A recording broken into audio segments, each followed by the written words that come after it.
Hello students, welcome. आज का हमारा टॉपिक है use of graph in analysis. ठीक है, तो इंट्रोडक्शन थ्रू एनालिटिकल केमिस्ट्री जो लेसन हम पढ़ रहे थे, उस लेसन का ये अपना लास्ट टॉपिक है, use of graph in analysis. Okay, अब क्या है कि एनालिटिकल केमिस्ट्री में हमने बहुत सी बातें पढ़ी यहाँ पर कि एनालिटिकल केमिस्ट्री में हम मॉलिक्यूलर मास निकालते थे, ठीक है, एम्पिरिकल फार्मूला निकालते थे। वैसे ही एनालिटिकल केमिस्ट्री में, ठीक है, एनालिटिकल केमिस्ट्री हमें हेल्प करता है किसके लिए?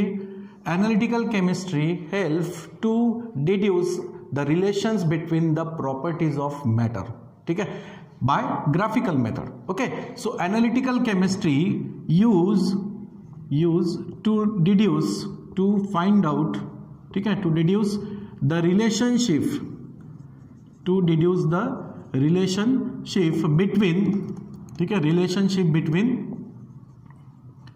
बिटवीन प्रॉपर्टीज, ठीक है, बिटवीन टू और मोर प्रॉपर्टीज, दो या दो से ज्यादा भी हो सकती है। सो टू और मोर प्रॉपर्टीज ऑफ मैटर, ठीक है, properties of matter under studied. ठीक है, मान लेते हैं कि हम अगर किसी मैटर की दो या दो से ज्यादा प्रॉपर्टीज को स्टडी कर रहे हैं तो उन प्रॉपर्टीज के बीच में रिलेशनशिप क्या आएगा, ठीक है, वो रिलेशनशिप हमें यहाँ पर एनालिटिकल केमिस्ट्री से समझ में आता है। ठीक है, तो एनालिटिकल केमिस्ट्री में ग्राफिकल मेथड से हमें उनके बीच में रिलेशन समझ में आ जाता है। ठीक है, सो रिलेशनशिप यहाँ पर बिटवीन टू और more properties of matter under the study. अब जैसे कि फॉर एग्जाम्पल हम कोई एक एग्जाम्पल ले लेते हैं कि जैसे हम रिलेशंस पढ़ रहे हैं बिटवीन टेम्परेचर एंड वॉल्यूम। ठीक है, अगर मान लेते हैं कि for given amount of gas, ठीक है, हमने गैस का कुछ अमाउंट लिया, so for given amount of gas we have to study the relations between temperature and volume. ठीक है, तो for given amount of gas we have studied about the relations between, ठीक है, relations between temperature and volume. Okay, अब given amount of gas लिया, उसका हम temperature से वॉल्यूम का रिलेशंस देख रहे हैं। मतलब क्या करेंगे कि गिवन अमाउंट ऑफ गैस पर एक्सपेरिमेंट करने के बाद एक्सपेरिमेंटली हम डाटा कलेक्ट करेंगे किसका? टेम्परेचर और वॉल्यूम का। जैसे कि पर्टिकुलर अमाउंट ऑफ गैस का टेम्परेचर अगर हम इंक्रीज करते हैं तो उसके वॉल्यूम पे क्या फर्क गिरेगा, या टेम्परेचर डिक्रीज होता है तो वॉल्यूम पे क्या फर्क गिरेगा, यानी उनमें क्या रिलेशंस होगा। ठीक है, तो इसको सॉल्व करने के लिए हम ग्राफ का यूज करेंगे। मतलब क्या होगा कि मेजरमेंट्स करते वक्त, एक्सपेरिमेंट करते वक्त जो भी डेटा कलेक्ट होगा उसको हम टेबुलेटेड करेंगे, जिसमें हम टेम्परेचर और वॉल्यूम की जो भी हमें एक्सपेरिमेंट से वैल्यूज मिली हैं वो वैल्यू को हम पहले क्या करेंगे, उसको उस डेटा को टेबुलेटेड फॉर्म में लिखेंगे। ठीक है, उसके बाद जो वॉल्यूम और टेम्परेचर्स की जो रीडिंग्स मिली हैं उन रीडिंग से हम क्या करते हैं, ग्राफ प्लॉट करेंगे। ठीक है, तो suppose the readings which we have to taken in that experiments, ठीक है, so reading of temperature and volumes are plotted on the graph paper. इनकी जो वैल्यूज मिलेगी उसको हम ग्राफ पेपर पर प्लॉटेड करते हैं। ठीक है, इस तरीके से सपोज हम इसको प्लॉटेड कर रहे हैं। ओके, इस तरीके से इसको हम प्लॉट करें तो क्या होगा कि ये हुआ सपोज टेम्परेचर। मान लेते कि अलोंग द एक्स एक्सिस हम टेम्परेचर की रीडिंग ले रहे हैं and along the Y axis we have to take the readings of volume. Okay, तो एक्सपेरिमेंट करने के बाद हमें कुछ पॉइंट्स मिलेंगे। ठीक है, कुछ पॉइंट्स मिलेंगे, इन पॉइंट्स को हम क्या करेंगे, सबसे पहले ड्रॉ करेंगे।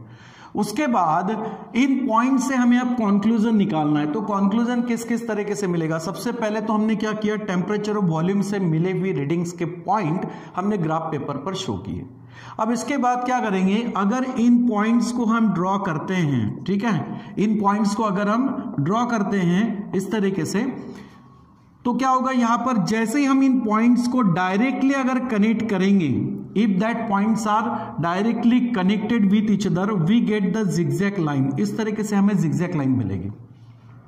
ठीक है, so when we directly connect to that point we get the zigzag line. यहां पर हमें जिगजैग लाइन मिलेगी। ठीक है, और ये जिगजैग लाइन एक्चुअली हमें कोई भी फिक्स रिजल्ट नहीं बताएगा।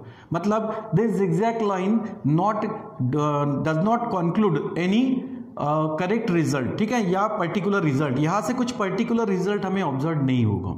ओके, तो फिर क्या करेंगे, फिर हमें उस टेम्परेचर और वॉल्यूम से मिले हुए पॉइंट्स को हमें कुछ इस तरह से कनेक्ट करना है कि जैसे मान लेते हैं कि अगर स्पेशली इस केस में अगर हम एक्सपेरिमेंट करते हैं, मतलब for given amount of gas का हम टेम्परेचर और वॉल्यूम से रिलेशंस देखते हैं या वो एक्सपेरिमेंट परफॉर्म करते हैं, तो हमें ये पता लगता है कि टेम्परेचर और वॉल्यूम की रीडिंग से जो पॉइंट मिलेंगे उनको अगर हम ज्वाइन करते हैं तो कुछ पॉइंट से हमें स्ट्रेट लाइन ऑब्जर्व होगी। मतलब experimentally it is observe that the temperature and volumes are proportionally, means volume is directly proportional to temperature. यानी इसका मतलब ये होगा कि जैसे हम टेम्परेचर बढ़ाएंगे गैस का वॉल्यूम भी क्या होता है, बढ़ेगा। ठीक है, गैस का वॉल्यूम भी इंक्रीज होगा और टेम्परेचर अगर डिक्रीज करते हैं तो वॉल्यूम भी क्या होगा, डिक्रीज होगा। मतलब कुछ पॉइंट्स से हमें एक स्ट्रेट लाइन ऑब्जर्व होगी, तो स्ट्रेट लाइन कर्व मिलेगा। ये जो कर्व मिलेगा स्ट्रेट लाइन कर्व, इसको हम एवरेज कर्व कह सकते हैं। ठीक है, इसको हम क्या कहेंगे, एवरेज कर्व। एक स्मूथ लाइन, एक स्ट्रेट लाइन आपको मिल रही है। स्ट्रेट लाइन इस केस में ऑब्जर्व हो रही है, सभी केस में स्ट्रेट लाइन ऑब्जर्व होगी ऐसा नहीं है। ठीक है, बट इस एग्जांपल में जिसमें हमने गैसेस पर्टिकुलर अमाउंट में लेके टेम्परेचर और वॉल्यूम का रिलेशंस पढ़ रहे हैं, तो ये ऑब्जर्व होता है कि volume is proportional to temperature. इसके अलावा भी कुछ पॉइंट हमें यहां पर इस तरीके से मिलेंगे। ठीक है, जैसे इस तरीके से पॉइंट्स मिल रहे हैं। ओके, तो कुछ पॉइंट से तो हमें स्ट्रेट लाइन मिल जाएगी जो हमें एवरेज कर्व बताएगी और ये रिलेशंस भी प्रूफ होगा। इसके अलावा भी यहां पर कुछ पॉइंट्स यहां पर हैं। ओके, तो ये देखना है कि जो हमें स्ट्रेट लाइंस मिली हैं या जो हमें यहां पर रिलेशंस मिला है, ये रिलेशंस करेक्ट है या नहीं है। मतलब ये स्ट्रेट लाइन जो ऑब्जर्व हो रही है, ठीक है, ये करेक्ट है या नहीं है। इसको हम एक मैथमेटिकली भी कैलकुलेट कर सकते हैं। ठीक है, मैथमेटिकली भी हम इसको कैलकुलेट कर सकते हैं, मैथमेटिकली हम इसको आइडेंटिफाइड कर सकते हैं कि भाई ये करेक्ट है या नहीं है। इसके लिए क्या करना पड़ेगा कि जैसे ही आपको स्ट्रेट लाइन मिलेगी, ओके, ये स्ट्रेट लाइन मिलेगी, इस स्ट्रेट लाइन में आपको कुछ पॉइंट्स ऊपर और कुछ पॉइंट्स लाइंस के नीचे मिल रहे हैं। मतलब ये जो पॉइंट्स आपने लिए हैं, मतलब जो corresponding readings of temperature and volume लिया हुआ है, उसमें कहीं तो एरर आया है। ओके, मतलब एक्चुअल एवरेज लाइन से या एवरेज कर्व ग्राफ से ये पॉइंट्स हमें डेविएटेड दिख रहे हैं। मतलब इनकी रीडिंग्स में कहीं तो डेविएशंस आया है।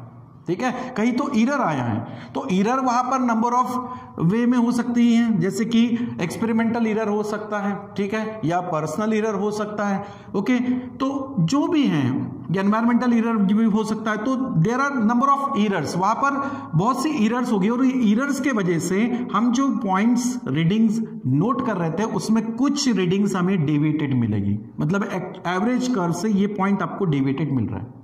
ठीक है, तो क्या करना है, इसको मैथमेटिकली ये कर्व जो मिला है या हमने जो ड्रॉ किया है, ये करेक्ट रिलेशन शो कर रहा है या नहीं कर रहा है। इसके लिए क्या करेंगे कि लाइंस के अबव और बिलो जो पॉइंट्स मिल रहे हैं, इन पॉइंट्स से हम पहले परपेंडिकुलर ड्रॉ करते हैं। ओके, तो मान लो कि जैसे ये हमने अबव पॉइंट से परपेंडिकुलर ड्रॉ किए, उसी तरह जो बिलो पॉइंट्स है उनसे भी हमें एवरेज कर्व पर परपेंडिकुलर ड्रॉ करना है। ओके, तो यहां ये देखना है कि जो परपेंडिकुलर्स हमने जो ड्रॉ किए हैं अबव एंड बिलो पॉइंट से, वो परपेंडिकुलर्स इक्वल नंबर में है क्या, यानी उनका हम अगर सम करते हैं, ठीक है, sum of this perpendiculars if are same which are drawn from the above points and below point. जैसे कि ऊपर के पॉइंट से हमने परपेंडिकुलर ड्रॉ किए, कितने परपेंडिकुलर ड्रॉ किए, 2 परपेंडिकुलर्स आते हैं। From below points, how much perpendicular drawn on average curve? It is observed also as a 2 perpendiculars. So if the sum of these perpendiculars are same, ठीक है, अगर average curve line से हमें जो deviated point मिल रहा है उन point से निकाले हुए परपेंडिकुलर्स अगर इक्वल सम बताते हैं, तो इसका मतलब कि ये ग्राफ करेक्ट रिलेशन शो कर रहा है। ठीक है, या जो भी आपने एक्सपेरिमेंट परफॉर्म किया उससे जो कंक्लूजन मिला है, कंक्लूजन ये मिला कि V is proportional to T, तो दिस कंक्लूजन इज करेक्ट। ठीक है, ये कंक्लूजन क्या होगा, करेक्ट होगा। ये ऐसा हम मान सकते हैं अगर इन परपेंडिकुलर्स की सम जो है वो क्या होनी चाहिए, सेम होनी चाहिए। ओके, या नियरली सेम होनी चाहिए। ठीक है, नियरली अबाउट सेम होनी चाहिए। मान लेते कि अगर नीचे में 2 परपेंडिकुलर्स आपने ड्रॉ किए, ऊपर के पॉइंट सपोज 3 होते तो भी इसमें 2 और 3 में उतना ज्यादा फर्क नहीं होता। तो इन परपेंडिकुलर्स की सम जो है वो इक्वल होनी चाहिए या नियरली इक्वल होनी चाहिए, ताकि इस ग्राफ से जो कंक्लूजन मिल रहा है हम कह सकते हैं कि that conclusion is to be correct.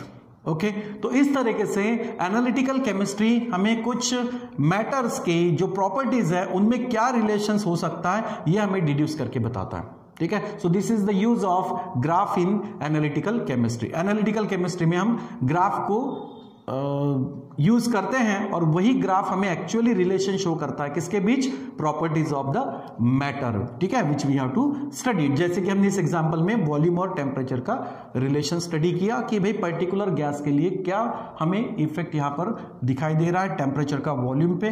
ठीक है, तो कैसे दिखाई दे रहा है कि लीनियरली इफेक्ट हो रहा है। अगर हम टेम्परेचर्स को यहां बढ़ाते हैं तो वॉल्यूम भी यहां पर क्या होता है, इंक्रीज होते हुए दिखाई देता है। ओके, समझ में आया। So in this way the analytical chemistry use the graph to studied the relations between properties of the matter। Okay, समझ में आया ये टॉपिक। ठीक है, यहां पर ये लेसन कंप्लीट हो जाता है।